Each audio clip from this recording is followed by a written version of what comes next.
Hi, and welcome to the channel. Today's video, I wanted to talk about things that you shouldn't waste your money on. And in all transparency, every one of these I'm going to tell you about, I've actually spent my money on and regretted it.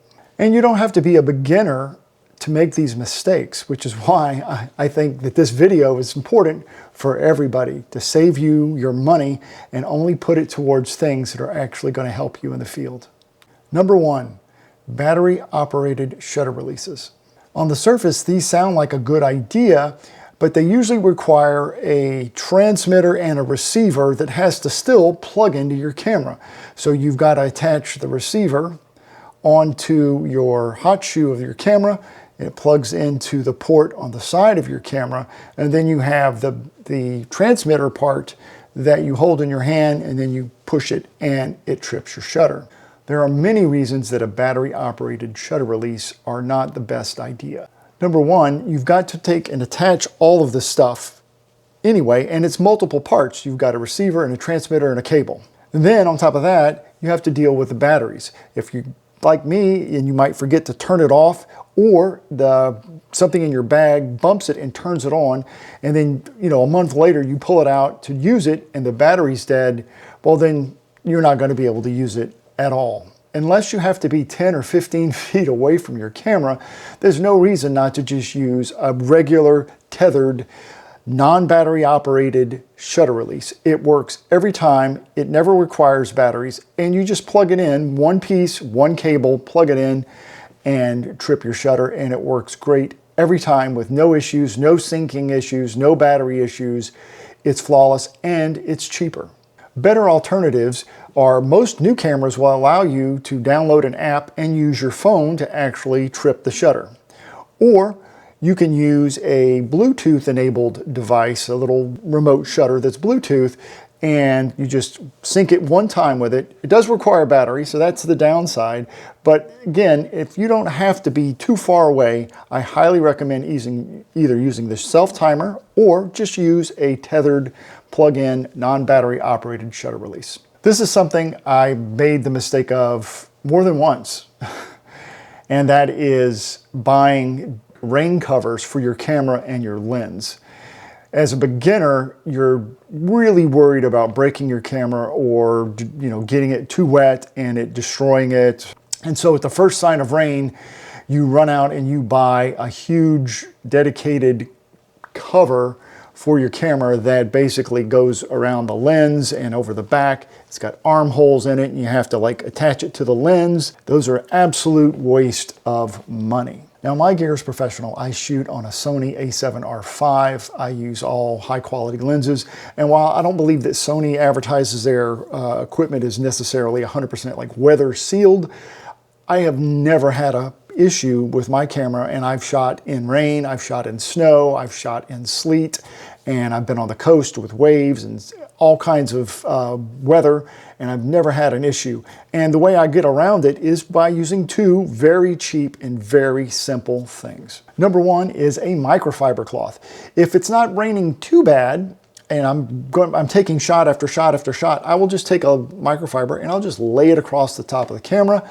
I'll trip the timer, and at the last second, I'll just pull it off and boom, it'll take the shot, and then I'll lay it back down on top. And that works really, really well if it's just a light rain or medium rain even. If it's raining a bit harder, or your camera's set up and you don't want to move it for whatever reason, you've got a composition set up and you're waiting for the clouds to clear or the rain to just let off a little bit, I use a shower cap. It's plastic. You can get a bag of 3 for $1 at any store.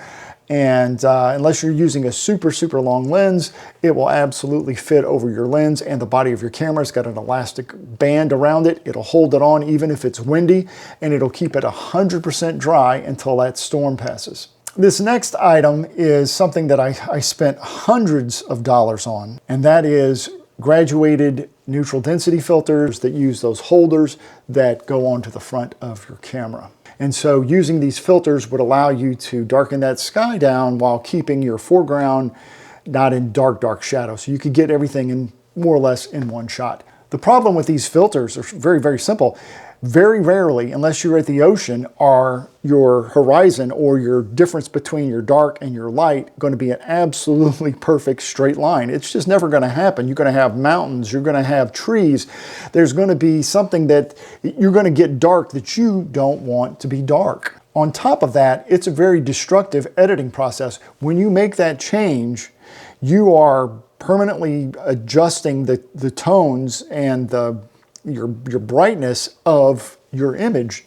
And I don't like that at all. I don't want it to be a destructive part of an editing process before I even get it onto my computer.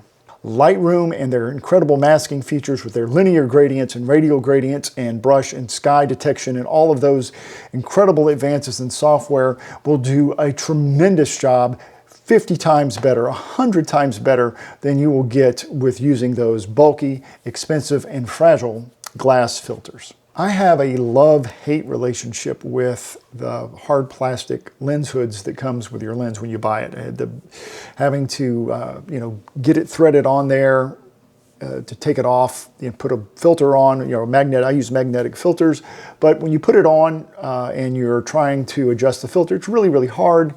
And they take up a lot of space in your bag. You've got a specific lens hood for all of your lenses. So when there was a Kickstarter that I saw for a rubber lens hood that would basically fit all your lenses, and you could easily just move it between your lenses, and it collapsed into like a little, it just went whoop, and it would collapse. I thought, wow, that's a great idea, because I can now make it longer. If I need it longer, I can make it shorter. I can actually adjust it to exactly where I want. It had like built-in filter holder where you could put any size filter in it and it would hold it. And it just looked like a good idea. You buy one and you call it a day and you leave all those big, bulky, hard plastic lens hoods at home. And it was awful. I actually reviewed these, and I'll link to the video above if you want to go watch it, but it just did not work for me at all, and it was a total waste of money. This is another item that I spent money on when I was many, many years ago when I was just getting started. And as far as I know, they still sell them and they include them in these kits when you buy a camera or a lens, and it's an absolute waste. What I'm talking about are lens pins. When you got your first real lens or camera, you were terrified of scratching the front mirror, the front glass of your lens. You were terrified. You wanted to protect it at all costs. And they came out with these lens pins, which had some kind of like activated carbon or activated charcoal. It was like a pin that had a little cap on it. Took it off, and you supposedly just wiped it on the lens like a pen. It had a disc, and you just did this, and it would clean the lens and not scratch it. And that was all you had to do. That way you never had to touch it with a cloth. You never had to touch it with your fingers. You just use this little pen, and magically it would work great. The front element of your lens, it's coated. If you've got a quality lens, it's coated. It's a lot stronger and resistant to scratches than you might think. So don't worry about it. Don't stress about it. Don't use sandpaper, but you're not going to have any issues cleaning your lens if you use just a soft microfiber, or you can buy these small, Zeiss makes these individually wrapped packages of lens wipes, and basically tear it open and you just, wipe your lens off and call it a day. The only thing I would add to that is you definitely want to have a rocket blower so that if you get any dust or dirt or sand that gets blown onto your lens before you go wiping it, which can damage it, is you want to blow that off. The next thing I want to talk about is closely related to the lens pins, and that is a UV filter.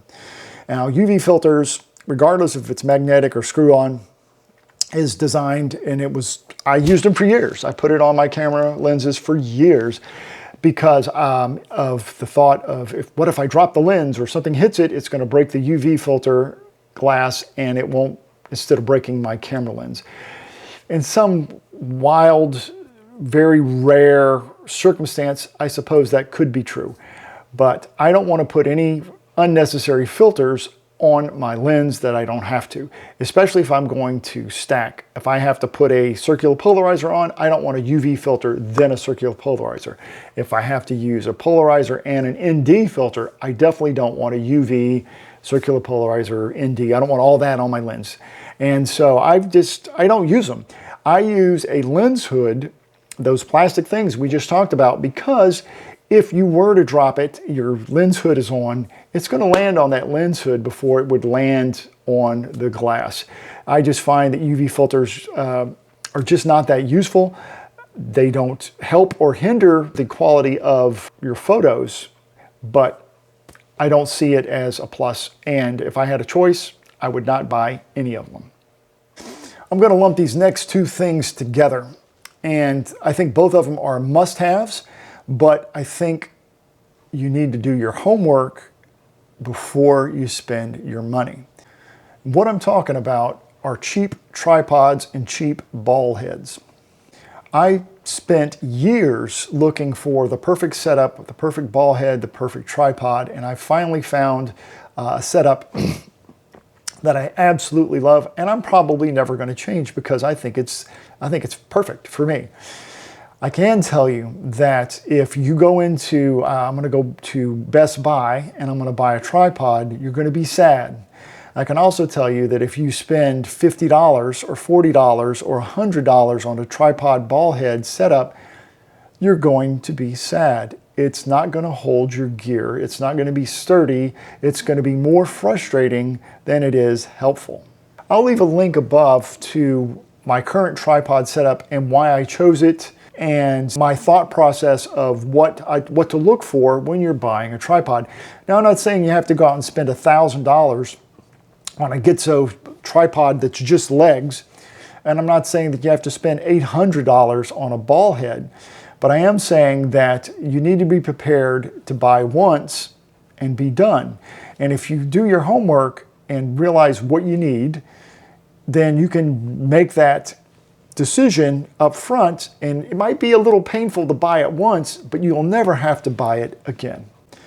So are there any things that you have in your camera bag that you have found a total waste of money? I would love to see your list and your comments below. I think that anything that touts itself as a must-have gizmo that's supposed to somehow make things more automatic or better, you really, really need to take it with a grain of salt and do some research and read some real reviews from real photographers before you spend your money on it.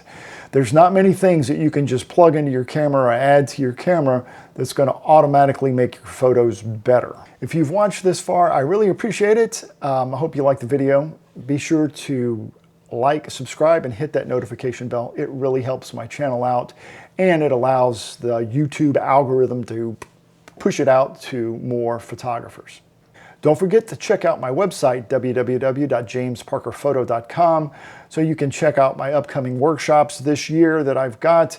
My Mount Rainier is sold out. It's full. I still have some space on my Eagles workshop in June, my Olympic National Park workshop in June, and Smith Rock State Park, I believe that is in November. So check those out. If you're interested, make sure you drop me a line, and I can give you all the details, and we'll get you set up and get you a spot on it so you can come make great photos with me. That's it for this week. Thanks for watching, and we'll see you next time.